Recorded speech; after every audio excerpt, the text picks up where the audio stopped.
রবিবার মানেই স্পেশাল খাওয়া দাওয়া। আর রবিবার দুপুরে যদি এরকম গরম গরম ভাতের সাথে যদি থাকে চর্বিওয়ালা খাসির মাংসের একদম রগরগে ঝোল, তাহলে আর কিছু লাগে নাকি?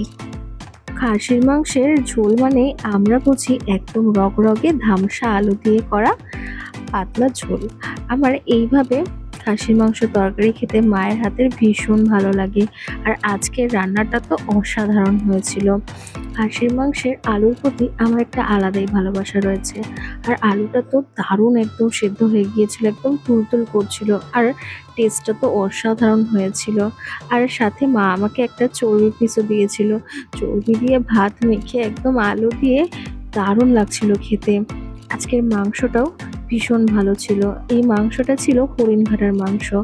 আর এত টেস্টি ছিল খেতে, আর হাড়গুলো ভীষণ নরম ছিল।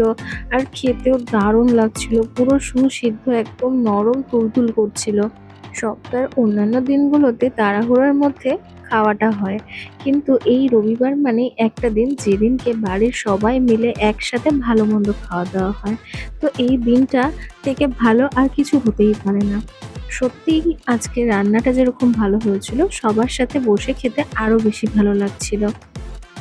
আমি আবার একটু চিপে দেখাচ্ছিলাম যে মাটনটা কতটা সুসিদ্ধ হয়েছে। মাটনটার কালারটা তোমরা দেখলেই বুঝতে পারবে কতটা ফ্রেশ ছিল। Okay, that's it for today's video. আমার ভিডিওটি ভালো লেগে থাকলে আমার চ্যানেলটিকে লাইক, কমেন্ট, শেয়ার, সাবস্ক্রাইব করে পাশে থাকবেন। Thanks for watching, keep supporting, by.